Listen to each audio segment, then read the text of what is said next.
sore subject. Too soon, too soon. Okay, let's take a look at number 6. A light hangs. All right.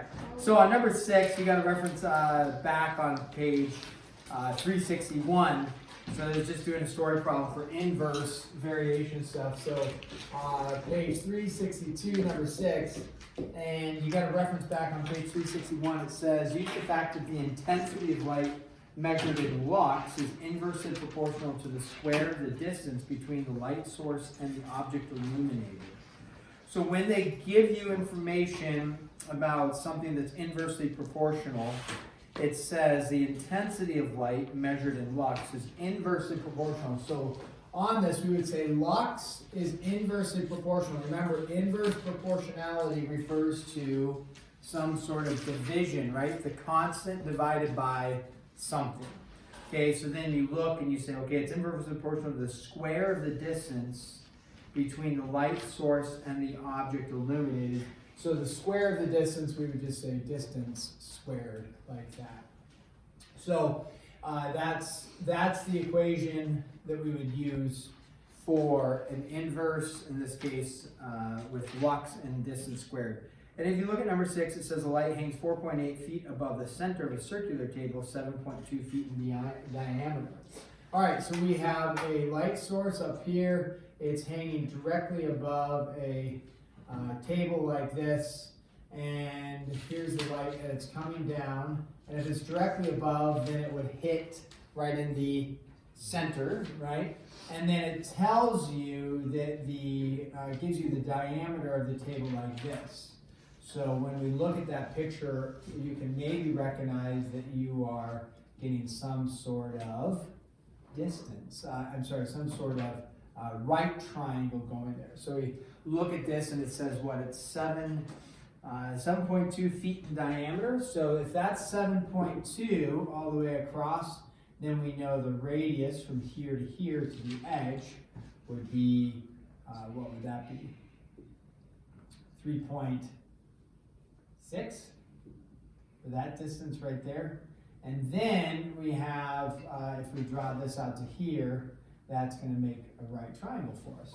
So then what's the other piece of information they give us? The light hangs 4.8 feet above. Okay, so this is 4.8 feet above that. And then it says what is if the illumination is 25 lux at the center, what is the illumination at the edge? So we would be curious, what is this illumination right here? That's what they're asking. What is the lux? Okay, so obviously if the light's right above you, it's got more intensity than as it spreads out to the side, it's going to have less intensity.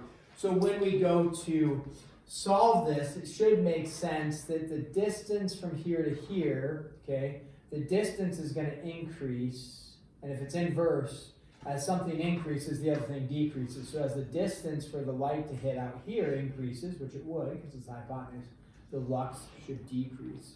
So when we look at that, we say, okay, I have information here to here, from here to here. I know my distance is this, and I know my lux. What did they tell you the lux was right at the center? The lux was 25, right? So you would set it up and you'd say, okay, the lux is 25, and then your constant of variation we don't know, and then distance is 4.8 squared like that. Now, once you have that, you can solve for k, right? And k is going to give us 25 times 4.8 squared. All right, so that will give us the k value, the constant of proportionality. Once you have the k value, then you are, again, trying to figure out what is the lux over here. So when we do the equation again, you have lux is equal to, we don't know the lux, you're going to find out what k is. And then we also, I'll just write the whole equation, we have the distance squared. Well, again, the distance squared is whatever this distance is, which they don't give you, but can you easily find that distance? Yeah, you bet. Very easy to find the distance. How do you find the distance from the light source out to the edge? Using what theorem? What is that called with a right triangle? Yeah, the Pythag theorem. Yep, so you find the Pythag theorem, and you find out what that distance is, and then you could plug in for the k, and then you could solve for the lux there. So, okay? So that one, we actually just did a problem like that last week in calculus with the lux, a little bit more difficult, but the same concept applied. Okay, so that is just an example of the sort of problem. Don't forget, jointly proportional is the product. Yeah. Could we possibly do number 7? Yeah, you can do number 7. We won't do it as a class, but I can work with you later on it. Okay. So why don't I do it as a class? This time. Well, because then everybody just has. I call them. No, not I call them passive poochers. They haven't done the work, possible. And then they sit there and copy, but they don't. There's some value in just copying. It's like minimal, right? So, and then everybody's like, okay, sweet, but they haven't done any work, they haven't like tried it. So if like everybody's tried it, everybody's confused, and you have all this mass amount of work going, then it's like, okay, we can do that as a class, that makes sense. Does that make sense? So you might have the question, but like most people haven't even like tackled it. Mm-hmm. Probably. I mean, I really don't know, we don't need to do a survey, but in most classes. So then we'd spend all this time like just giving people answers. And they're not actually interested in learning, they're just interested in copying. Make sense? So for you, what is going on? So that being said, yes, I will, I can help you later on that. Okay, so then I want to briefly talk about 8.3. And 8.3 is dividing polynomials. Okay, you probably saw this in Algebra 1. If not, that's okay. When you dividing polynomials, we've done this either in Algebra 1 or we've done it with. Yeah, you would have only seen it in Algebra 1. So, or we've done it with factoring. But in this case. Okay, if I were to say divide, all right, and you have, let's say, if you saw something like this, 20 divided by 4, okay? You could do long division with that, but most everybody, hopefully we all could go 20 divided by 4. If you pull out your calculator to do it, that's unfortunate. But 4 goes into 20 how many times? 5. So you'd say 5 times 4 is 20. You subtract, you get out 0. Your remainder is 0. Okay? So your quotient would just be 5. Now if you mix it up, you said 21 divided by 4, you could do the same concept. 4 goes into 21 5 times. 5 times 4 is 20. You subtract, you get 1. Different ways, you probably wrote this in elementary school. You either wrote remainder of 1. That's a possibility that they worked with you like that. Or you could have written that it was 5 and the remainder over the divisor, 5 1/4, is also how you would have seen that as well. So with that, if we looked at this over here, another thing we could have said is 4 times 5 over 4, the 4's cancel, and you're just left with the 5, and that works as well. So we're not doing long division with integral values. What we're going to end up doing is some sort of long division with polynomial values. And if we do this one, you've seen for sure something like this in Algebra 1, in Algebra 2. We've seen something like this. If I said divide, we actually usually just say simplify. That's the way you've probably seen it. And you would have had to take the upper and then factor that, right? And we would have said, okay, x plus 3, and then x plus 2 on the top, and then we have x plus 3 on the bottom. Those cancel, and you're just left with x plus 2. Well, what you did actually is you divided, although we were able to factor it and then simplify it, but you actually are doing some sort of division. Kind of similar to over here, we had 20 over 4. Well, everybody probably should know that 4 goes into 25 times, and that works. Or you could have done the factoring of 20 and said 4 times 5, and then divided the 4's out, and you just got 5. When it's not divisible evenly, meaning when the remainder isn't 0, like it was 0 here, but down here when the remainder isn't 0, you can't factor like 21 and say, oh, that's 7 times 3 divided by 4, and something cancels. that doesn't work for us. So you'd have to do long division, or you just know there's 5 1/4. But long division, you end up with a remainder of 1. So in this case, it works out nice that it goes into it evenly. Okay, great. X plus 3's cancel. Awesome. You're just left with x plus 2. Well, what if we did a long division method with this one? We'll do the same thing, except we'll do long division. Now, if you can factor and cancel, that's like optimum. I'm going to factor, cancel, just get x plus 2, simplified. That's great. But if you can't, then we need to do some sort of long division. So we'll check our long division, start with long division here. We know the answer, or the quotient, should be x plus 2. That's what we should get back out. So when you do long division, the setup for it is you take your divisor, you put it on the outside, take your dividend, put it on the inside. Then we need to ask the question, okay, we need to make sure, I think a couple things. One is the order set where it's x squared, 5x, and 6, okay? So the order, meaning you don't want 5x plus x squared plus 6 where it's not in descending order, okay? So don't do that. You want descending order of x's. The other thing, which we'll do an example of, if you had x squared plus 6 only, it's missing, if you will, some sort of x term, and so we would have to fill in for that, which we'll do an example of that. We look at this, we have x squared, x, no x's, it's in the descending order, we have x plus 3 on the outside, so we don't want 3 plus x on the outside. Okay, so now what we're going to do is we're going to take a look at the first term. You don't worry about the 3, just worry about the x and worry about the x squared. Okay? So then you ask, what times x gives me x squared? And you would say, okay, what times x gives me x squared? And it's just going to be x. What you do with the x, similar to like over here, we did it briefly. You said 4 goes into 21 5 times, so 5 times 4 is 20, then you subtract it. You are going to take the x and you're going to distribute in, and so x times x will be x squared, x times 3 will be 3x. So your first terms always should match if you did it correctly. Like x, if this is correct, and you put an x here, x times f of x squared, those will always match there.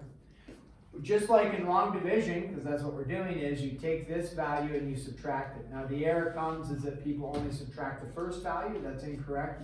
You have to subtract the whole thing. Your first term should be the same, so when you subtract them, they should cancel out. And then we get 5x minus 3x is 2x. And then just like long division, we drop the 6. We didn't do a real long division one over here, but hopefully you remember long division where you just drop the numbers and then keep going. So then, once we've dropped the 6, we take a look at the first term here, which is x. And we take a look at the first term here, which is 2x, and you say, what times x gives me 2x? And you say, okay, I just need to multiply this by a 2. And then you take the 2 and you distribute in, so 2x plus 6.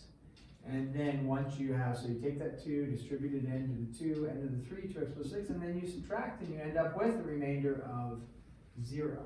Which makes a lot of sense because we already saw that x plus 3 went into x plus 3, and there was nothing left. It went into it evenly.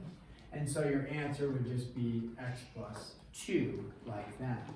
Now, again, if you're going to get out a remainder of 0 and it was easily factorable, I would just factor it. Doing long division would take more work. Unless your factoring skills are weak and none of it makes sense, then maybe long division can be helpful in that sense, possibly. Okay? So then let's do one where we ramp it up a little bit. If you have maybe where you get a remainder out, we have 6u squared plus 7u plus 5. So 6u squared plus 7u plus 5, all divided by 3u minus 1. Now, in this case, you could try to factor out, and I'll give you a pro tip, it's not factorable. So I wouldn't factor it, but you could try to factor it and then go from there. But you're just going to take a look and we're going to say, okay, we're doing long division. We're just going to set it up. So we're going to take our divisor, 3u minus 1 goes into 6u squared plus 7u plus the 5. Again, making sure descending order on the u's, which it is. We'll do an example where all the u's aren't in there. We have to fill in with like a 0. But in this case, it's u squared, it's u, it's a constant. All right, so then we take a look at the first term and the first term. We say, what times 3u gives you 6u squared? So, okay, that's going to be a 2u. So, and if you choose wrong, hopefully you'll do it where you say, okay, 2u times 3u gives you something other than 6u squared, then you know you did it wrong. But for we did it correct. 2 times 3 is 6, u times u is u squared. And then minus 2u, and then we subtract, okay? Now when we go, don't forget, you got to subtract everything. So that means we're actually going to add there. So 6u squared, these should always cancel. And then we would be left with 9u, and then you drop the 5 like that. And then we say 3u times what gives you 9u, and that's just going to be 3. So you get 9u minus 3, taking the 3 and distribute it in. And then we subtract the whole thing, and we end up with 8. Once you've reached the point where you've dropped all your numbers, like we dropped the 5, there's no other numbers to drop. This is now your remainder. And the way we write these is we're not going to, I mean, it is like, like I said, elementary school, maybe put r:8 for a remainder of 8. We are going to write this as your quotient. Whoops. We are going to write it as 2u plus 3 plus the remainder over your divisor like that. So you take your remainder of your divisor just like, although we didn't write it like that fully, but we said like 5 goes into 21 4 times, and then we said it's got a remainder of 1. It's actually 5 plus 4 over 5 if, 1 over 5 for the remainder. I don't know if they should have taught you that in elementary school. And then we usually don't write 5 plus 1/5, we just 5 and a fifth, those combine. So, but what we do is we take our quotient plus the remainder divided by the divisor, and that's the format that you would end up putting it in right there. Okay. All right, so let's take a look at one other one, maybe 2 other ones, but let's go with this. This is a good one. 4t to the 4th. Okay, so I'm just, let me write it out. 4t to the 4th, and then minus 4u cubed, and then minus 5u squared.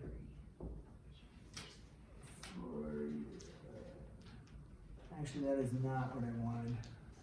I'm getting my components messed up here. 4t to the 4th minus 2t cubed. There we go. 2t cubed minus 3t minus 9. All over. And then we're going to do a trinomial here. 2t squared minus t minus 3. 2t squared minus t minus 3. Okay, this then, so we're doing 2 things here. The 2 things we're going to do that are a little bit different. We're dividing by a trinomial now. So when we look and we have a trinomial going, you will want to make sure, so 2t squared, is that there's a descending order of t's. So t squared, t, no t's, that looks good, right? And then goes into, now when we do this one, we're going to make sure it's in descending order. So we say 4t to the 4th minus 2t cubed.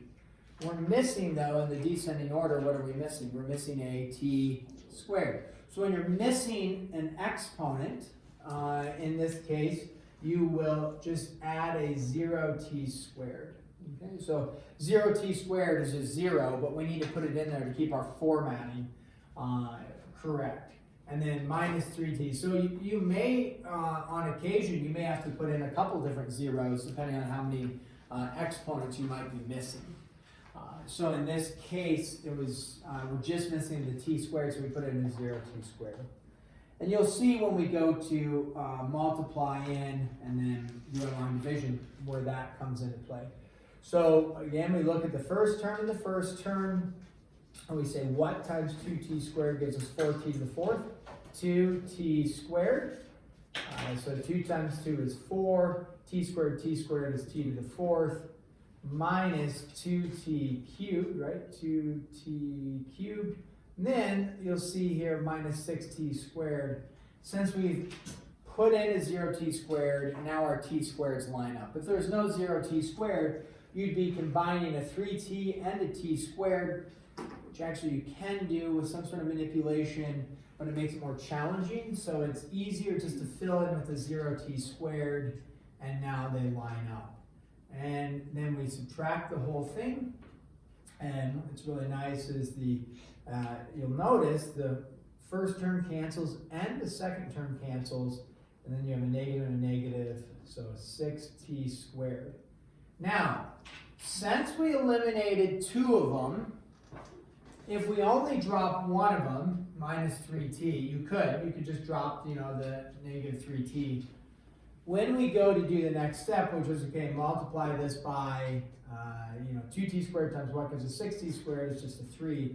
When you would do that, you would notice, minus 9, you would notice you have an extra term on the bottom here, right? And so you're missing a term up top. So if you eliminate 2 terms here, since you're dealing with a trinomial, you're going to bring down 2 terms as well. So that would actually, we drop that negative 9 down there as well.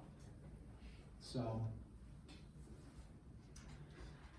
and then alas, we subtract, and we notice, oh, that's really nice, you get out a remainder of 0.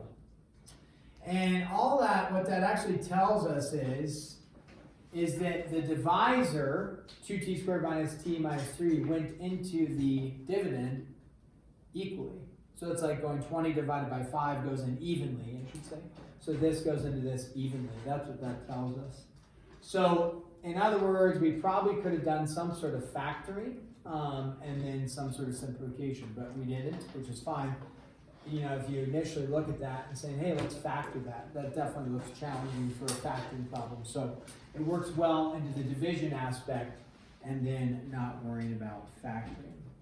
All right, let's do one last one here on this. Let me see here, which one do I want to do? Do one more. Done. It's number 4 here. So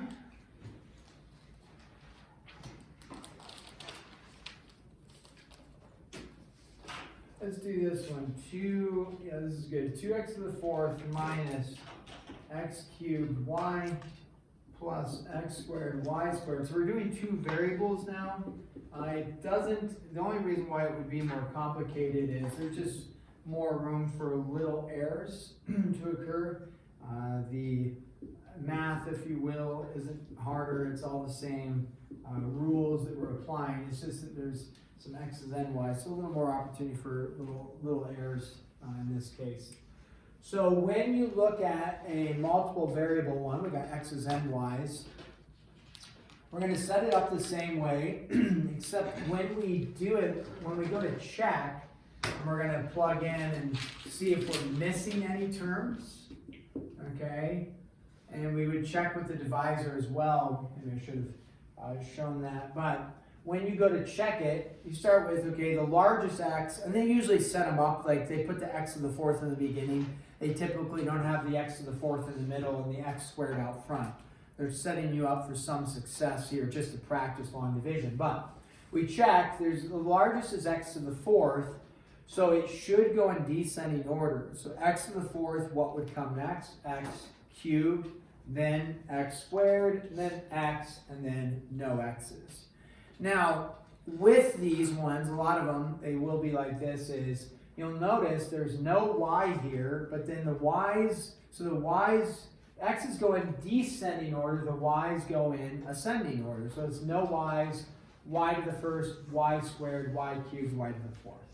So you would just look at that formatting, which almost all of them will be that formatting, and then you would go from there. Now, let's say, I'm just for the trying to look at it and not have to do a whole nother problem.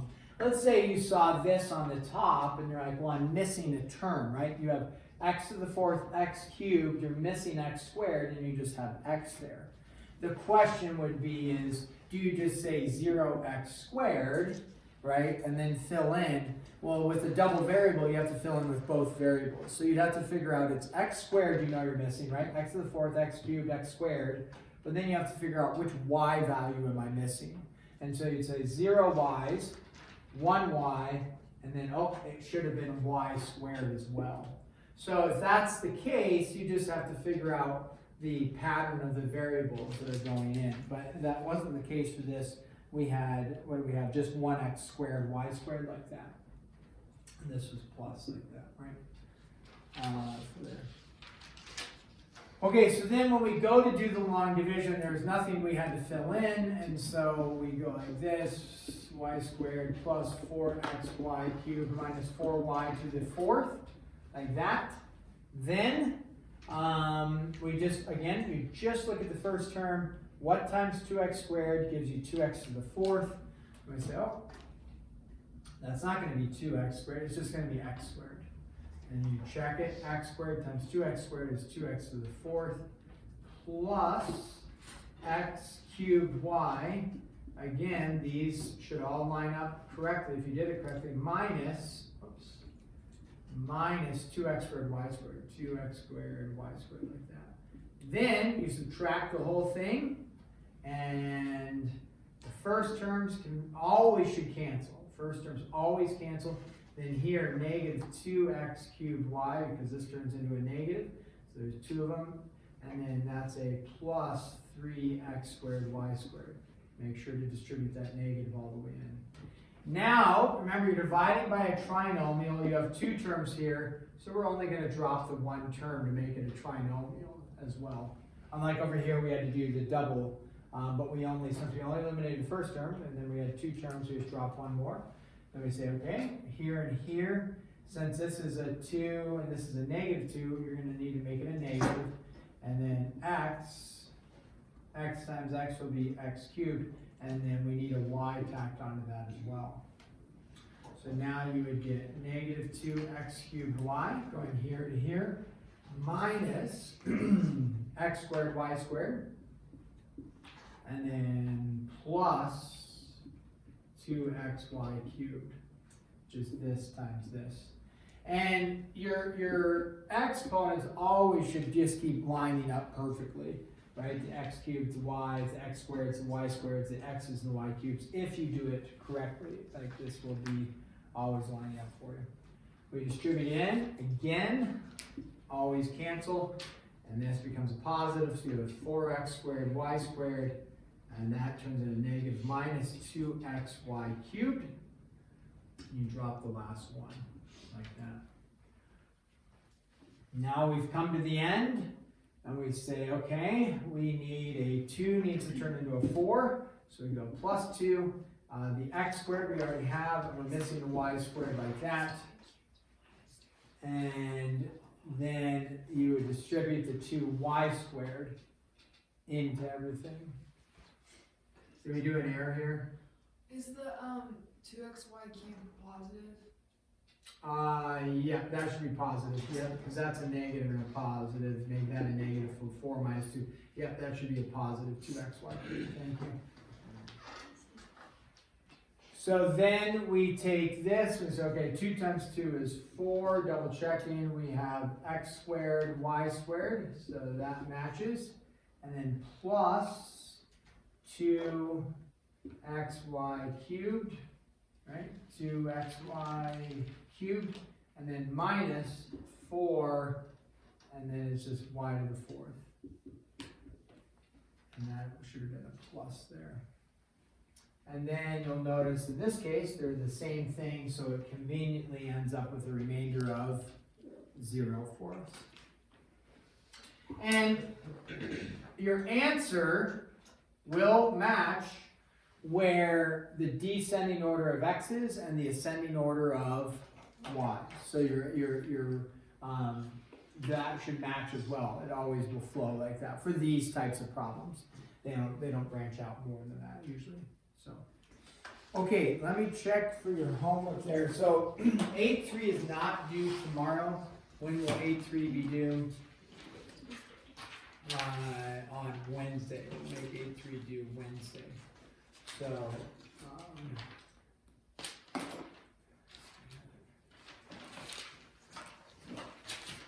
let me see here. I had numbers 1 1 through 25. Want that one. Yeah, that'll be fine. And then some even 6, 10, and 20 on that. Okay, so that's for 8-3. When is that due? That is not due until Wednesday. Okay, so 8-2 is due tomorrow, and Bergen, we will take a look at number 7.